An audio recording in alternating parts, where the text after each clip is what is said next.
Namaskar children. So in the continuation of our previous class, today I'm going to tell you about the different merits and limitations of statutory corporations. First we start with the merits. As I told you earlier that the statutory corporations are public enterprises established and governed by a special act of the Parliament or by the state or central legislature. So today we are going to see that what are the different merits which a statutory corporation have. The first one is internal autonomy. It enjoys a good deal of autonomy in its day-to-day operations and is free from political interference. Statutory corporations enjoy independence in their functioning and a high degree of operational flexibility. They are free from undesirable government regulations and control. These corporations are governed by specific acts which gives them powers to have their own policies and procedures. But whenever the important matters are there, at the same time it may need prior approval from a concerned ministry. Move on to the second point, that is quick decisions. Statutory corporations can take prompt decisions and quick actions as it is free from the prohibitory rules of government. Okay, means powers to function independently allows quick decision making and flexibility in day-to-day operations. Okay. As the funds of these organizations do not come from the central budget, the government generally does not interfere in their financial matters, including their income and receipts also. Okay? No undesirable government regulation and control, and these corporations organize their own funds. Therefore, there is no government interference in the financial matters. The third merit of statutory corporation is parliamentary control. Their performance is subject to discussion in Parliament, which ensures proper use of public money. All policies are subject to parliamentary control. Thus, public interest is well protected. A statutory corporation enjoys the powers of government while working as a private enterprise. So it acts as an important tool for the economic development also. Such enterprises contribute to the economic development as they have the power of the government along with the initiative of private enterprises. Okay, move on to the next merit, that is efficient management. Their directors and top level executives are professionals and experts of different fields. The corporations being managed by board of directors and representatives of various groups, and these groups facilitates professionalism and efficiency in working.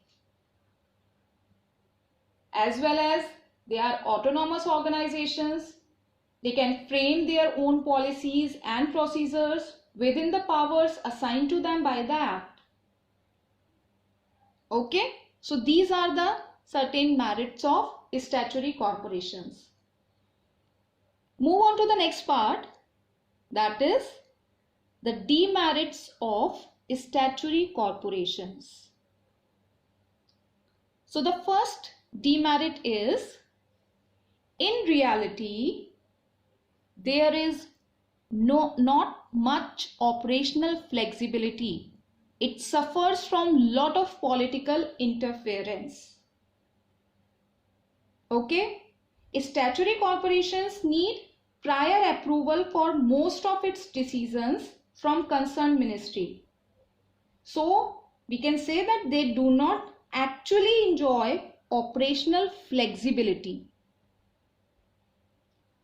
The working of public corporation or the statutory corporation is subject to interference from bureaucrats and politicians, especially in case of major decisions or where huge funds are involved. So this is the first and such a big demerit of statutory corporation. The second demerit is usually they enjoy monopoly in their field and do not have profit motive, due to which their working turns out to be inefficient. The autonomy and flexibility of such enterprises exist on paper only. In reality, a statutory corporation is subject to many rules and regulations and does not enjoy as much operational flexibility in the operations. Corporations involve investment of large amount of funds, so there is always indirect interference from government and political parties. Okay? And since the government covers for losses incurred by corporations, the employees are not motivated to increase profits or work with efficiency. So this is the another demerit, or we can say the limitation of statutory corporation. Move on to the third demerit. Where there is dealing with public, rampant corruption exists. Now first we see that what is the meaning of the term rampant. Rampant means existing or spreading everywhere in a way that is very difficult to control. Okay, so this kind of corruption is present in statutory corporations. Thus public corporation is the another name of the statutory corporations. Okay, so thus public corporation is suitable for undertaking requiring monopoly powers.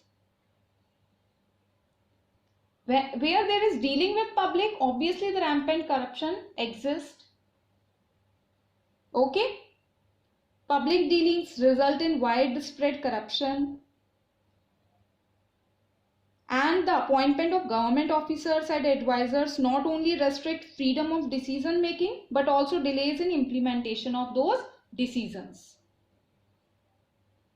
Fine. So public corporations are suitable for undertakings which require monopoly powers, like for example public utilities. The government often appoints advisors to the corporation board. This affects the freedom in entering into contracts and other decisions. And in case of any disagreement, the matter is referred to the government for final decisions, which further delays action. Okay, so these are the different demerits of statutory corporations. Now we see that in which type of conditions it is suitable. It is suitable for organizing public enterprises when? What are the conditions? The first one is the enterprise requires a special power and act under an act. Only in that situation these type of corporations are suitable. And the second condition is the enterprise requires a huge amount of capital investment. So whenever these two types of conditions will be there at the same time, these type of organizations are suitable. Okay. Read the topic and revise the points which we have done today. Okay. Thank you.